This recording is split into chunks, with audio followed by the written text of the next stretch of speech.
वंदे मातरम बच्चों।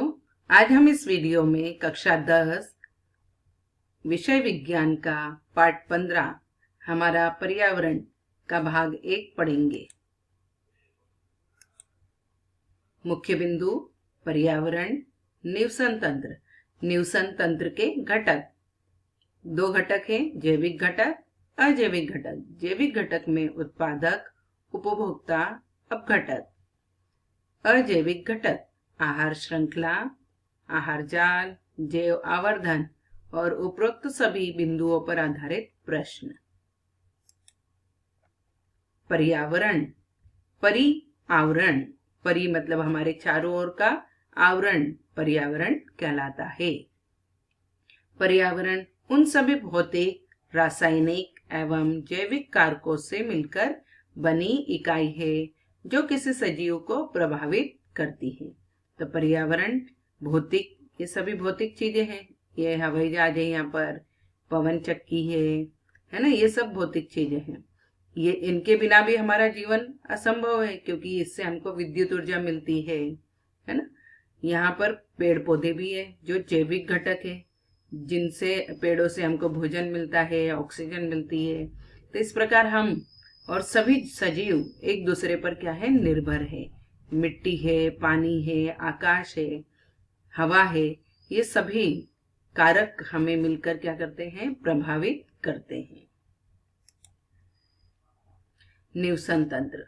जैविक एवं अजैविक घटक मिलकर बनी इकाई को हम निवसन तंत्र कहते हैं। निवसन तंत्र किससे मिलकर बना है, जैविक एवं अजैविक घटकों से मिलकर बना है। तो निवसन तंत्र के घटक है, पहला है जैविक घटक। सभी सजीवों का समावेश किसमें होता है, जैविक घटकों में होता है। उदाहरण के लिए उत्पादक, उपभोक्ता एवं विघटक। उत्पादक सजीव, ये सजीव स्वयंपोषी होते हैं। स्वयंपोषी अर्थात अपना भोजन स्वयं बनाते हैं। क्यों बनाते हैं, क्योंकि इनमें हरित कण पाया जाता है। हरित कण अर्थात पेड़ पौधों में हरित कण पाया जाता है। तो ये क्या हो गए, कैसे सजीव है, उत्पादक सजीव है। ये शैवाल है और ये पेड़ पौधे। ये सजीव हरित कण होने के कारण कौन सी विधि से भोजन बनाते हैं, तो ये सजीव प्रकाश संश्लेषण द्वारा स्वयं के लिए तथा अन्य सजीवों के लिए खुराक तैयार करते हैं। स्थलीय निवसन तंत्र में हरी वनस्पतियां उत्पादक का कार्य करती है, जबकि जलीय निवसन तंत्र में शैवाल उत्पादक का कार्य करती है।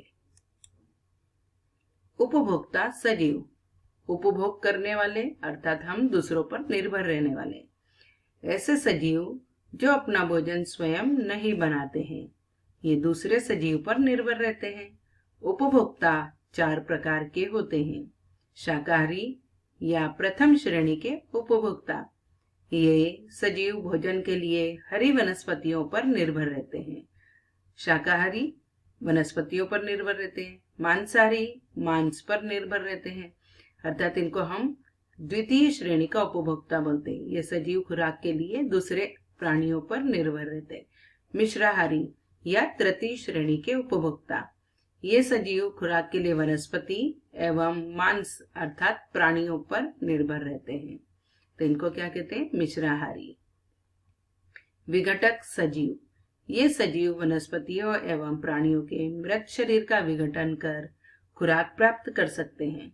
ये जटिल कार्बनिक घटकों को सरल कार्बनिक घटकों में बदलते हैं तथा उसके बाद अकार्बनिक घटकों में रूपांतरित करते हैं। तो इनमें सूक्ष्म जीव आते हैं। सभी सूक्ष्म जीवों का समावेश विघटक सजीव में होता है। शाकाहारी प्राणी कौन कौन से, गाय, भैंस, बकरी, है ना। मांसाहारी कौन से हैं अपने, शेर, चीता। मिश्राहारी में मनुष्य आता है, क्योंकि वह दोनों प्रकार का भोजन ग्रहण करता है। हम दोनों पर निर्भर है, वनस्पति पर भी और प्राणियों पे भी। अजैविक घटक। अजैविक घटक निवसन तंत्र के सभी निर्जीव घटकों का समावेश अजैविक घटकों में होता है। अजैविक घटकों को 2 भागों में बांटा गया है, जलवायु परिबल और दूसरा है भूमि परिबल। तो जलवायु परिबल में तापमान, पानी, प्रकाश, हवा, खनिज द्रव्य, भूतल आदि का समावेश है। जबकि भूमिय परिबल में क्या आते हैं, जमीन की संरचना आती है, क्योंकि भिन्न भिन्न स्थानों की जमीनें क्या होती है, भिन्न भिन्न होती है। कहीं काली मिट्टी होती है, कहीं लाल मिट्टी होती है, तो कहीं रेत होती है। उसकी संरचना में भी अंतर होता है। तो जब इसकी संरचना बदलेगी तो वहां का निवसन तंत्र भी बदलता है।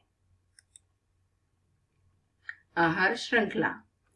सभी सजीव आहार के लिए एक दूसरे पर निर्भर रहकर श्रृंखला बनाते हैं, उसे आहार श्रृंखला कहते हैं। आहार श्रृंखला निवसन तंत्र में ऊर्जा का एक मार्गी वहन तथा खनिजों का चक्रीय वहन दर्शाते हैं। अभी बताया हमने कि आहार श्रृंखला में निवसन तंत्र में ऊर्जा का एक मार्गी वहन होता है। अब एक मार्गी वहन कैसे, तो पौधे क्या करते हैं, सूर्य प्रकाश का उपयोग करते हैं और भोजन बनाते हैं। तो प्रकाश ऊर्जा का रासायनिक ऊर्जा में रूपांतरण हुआ। फिर रासायनिक ऊर्जा का उपयोग कौन करता है, शाकाहारी प्राणी करते हैं, और शाकाहारी प्राणियों को कौन खाता है, मांसाहारी प्राणी। तो इस प्रकार एक ही दिशा में ऊर्जा का वहन होता है। जबकि खनिज द्रव्यों का चक्रीय वहन होता है। चक्रीय वहन कैसे, तो पेड़ पौधों ने मिट्टी में से खनिज पदार्थ लिए, पत्तियों में गए, तने में गए, सभी भागों में जाते हैं, फलों में भी आ जाते हैं। उन फलों को कौन खाता है, मनुष्य ने खाया या विभिन्न प्राणी खाते हैं। फिर उनका मृतदेह का विघटन होता है। विघटन होगा तो खनिज द्रव्य पुनः कहाँ जाएंगे, मिट्टी को प्राप्त हो जाते हैं, क्योंकि सूक्ष्म जीव उनका क्या करते हैं, विघटन कर देते हैं। तो इस प्रकार खनिज द्रव्यों का क्या होता है, चक्रीय वहन होता है। पोषक स्तर। आहार श्रृंखला के प्रत्येक स्तर को पोषक स्तर कहते हैं। उत्पादक को प्रथम पोषक स्तर कहते हैं। उत्पादक प्रथम पोषक स्तर बनाता है, जबकि शाकाहारी प्राणी जो है वो द्वितीय पोषक स्तर में रहते हैं। मांसाहारी प्राणी तृतीय पोषक स्तर बनाते हैं। उदाहरण के लिए घास प्रथम पोषक स्तर, अर्थात घास उत्पादक का कार्य करती है। फिर उस पर कौन निर्भर है, टिड्डा। टिड्डा हो गया द्वितीय श्रेणी का पोषक स्तर बनाता है, और टिड्डा घास का भक्षण करता है, और टिड्डे को कौन खाता है, मेंढक। तो ये बन गया तृतीय पोषक स्तर। तो इस प्रकार ये जो श्रृंखला बनी इसे बोलते हैं आहार श्रृंखला कहते हैं। आहार श्रृंखला दो प्रकार की होती है, चरीय आहार श्रृंखला और मृत आहार श्रृंखला। चरीय आहार श्रृंखला यह पेड़ पौधों अर्थात उत्पादक से शुरू होकर शाकाहारी, मांसाहारी और विघटक पर खत्म होती है, जबकि मृत आहार श्रृंखला मृत एवं सड़े गले पदार्थों पर निर्भर रहने वाले सजीव एवं मृत भक्षी और विघटक द्वारा खत्म होती है। तो इस प्रकार आहार श्रृंखला दो प्रकार की होती है। आहार जाल। अभी आहार श्रृंखला का ये उदाहरण है ना, कि घास के ऊपर कौन निर्भर रहता है, टिड्डा। टिड्डे ने खाई घास, उसको किसने खाया, मेंढक ने। मेंढक को किसने खाया, सांप ने। और सांप को किसने खाया, एक बड़े पक्षी ने या बाज ने। और जब इन सभी की मृत्यु होती है तो विघटन हो जाता है, और विघटन के फलस्वरूप जो अकार्बनिक कार्बनिक पदार्थ रहते हैं वो मिट्टी में मिल जाते हैं, जो पुनः पौधों द्वारा ग्रहण किए जाते हैं। तो इस प्रकार ये एक श्रृंखला है, इसको आहार श्रृंखला कहते हैं। अब यही आहार श्रृंखलाएं मिलकर क्या बनाती है, आहार जाल बनाती है। अब यहाँ देखें, यहाँ भी पौधा है, पौधे के ऊपर ये कीटक भी रहता है, ग्रॉस हॉपर भी रहता है या टिड्डा भी रहता है, इल्ली भी रहती है, इल्ली भी खाती है ना। फिर तुमने देखा तितली भी पौधों पर निर्भर रहती है। तो इस प्रकार ये सभी प्राणी पौधों पर निर्भर है। इस टिड्डे का भक्षण किसने कर लिया है, चिड़िया ने भी कर लिया, चूहा भी खा जाता है, और इन दोनों को कौन खा लेता है, उल्लू खा लेता है। तो इस प्रकार ये पूरा क्या बन गया, जाल बन गया। अर्थात आहार श्रृंखलाएं मिलकर क्या बनाती है, जाल बनाती है, आहार जाल बनाती है। जैव आवर्धन। जब कोई हानिकारक रसायन जैसे डीडीटी हमारी खाद्य श्रृंखला में प्रवेश करता है तो उसका सांद्रण धीरे धीरे प्रत्येक स्तर में संचित होता है। इस क्रिया को जैव आवर्धन कहते हैं। अब हम सरल शब्दों में समझ लेते हैं। तुमने देखा है कि खेती बाड़ी जितनी भी होती है, खेतों में कीटनाशक दवाइयों का छिड़काव किया जाता है। ये कीटनाशक दवाइयां, उसका उदाहरण दिया यहाँ डीडीटी।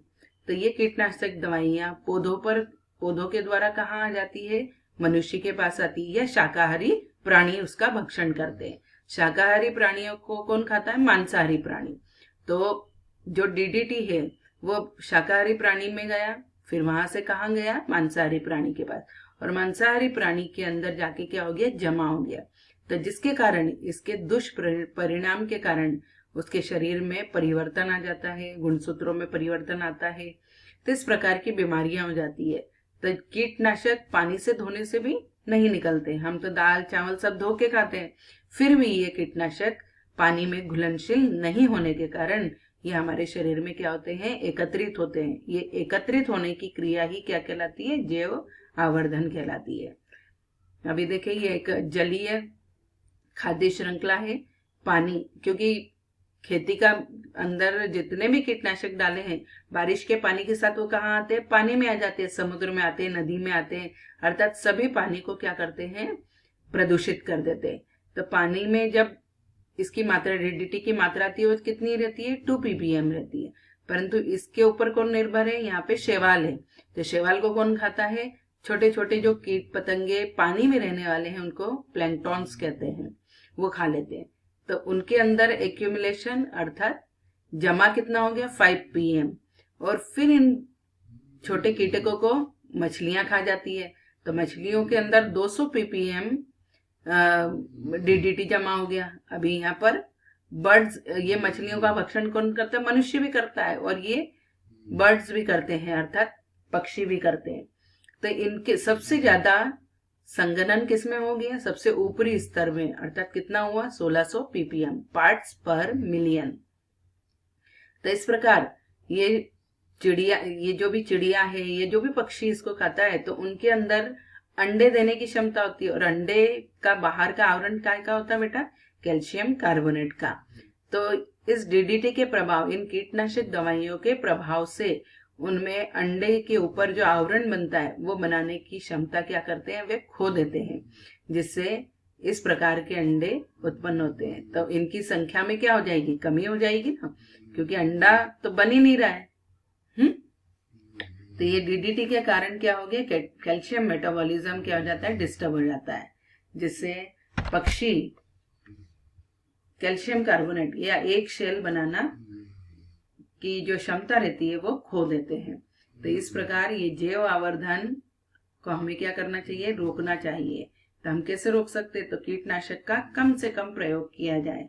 और सब्जियां हम धो के भी खाते हैं, फिर भी ये चीजें निकलती नहीं है। तो हमें ऐसे कीटनाशक का उपयोग करना चाहिए जो गौमूत्र से, है ना, गायों के उत्पाद से बना हो, पंचगव्य से बना हो, जिसके कारण हमें कोई हानि न हो, नहीं किसी सजीव को इससे नुकसान हो। धन्यवाद बच्चों। वंदे मातरम।